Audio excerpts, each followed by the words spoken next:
Здравствуйте! Клочковская сельская библиотека представляет видео Жамбыл Жабаев Акимас. Жамбыл Жабаев – великий поэт казахской степи. Жамбыл Жабаев – акын, импровизатор, один из самых знаменитых поэтов Казахстана. Жамбыл родился 28 февраля 1846 года в семье бедного кочевника. В ночь у подножия Джамбула горы, сжавшись комочком у снежной норы, мать моя, рабскую жизнь кляня, в стонах и муках родила меня. Молча собрался голодный аул, дали казахи мне имя Джамбул.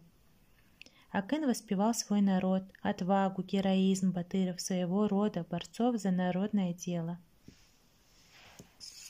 На первый план выдвигает народ, болеет за его судьбу, мечтает о лучшей жизни для аульного бедняка, верит в эту лучшую жизнь.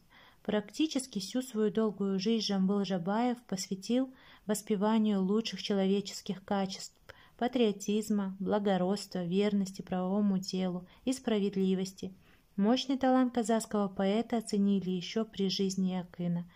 Сейчас же стихи Жамбыла Жабаева звучат на более 50 иностранных языках. Творчество поэта сберегло актуальность и поныне. У казахов есть такое изречение: солнце – достояние всех, луна – достояние всех, добрый человек – достояние всех.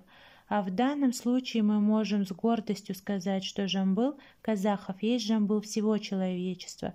Воистину, возможно ли не считать общечеловеческим духовным достоянием уникальные творения Жамбыла, присущий ему высокий интеллектуальный потенциал, вдохновленный импульс, призванные совершенствовать человека и общество. Это подтверждается самой жизнью. Пока жив будет казахский народ, пока будет жив его язык и вера, певец честности и человечности, справедливости и гуманности Жамбыла будет жить вечно.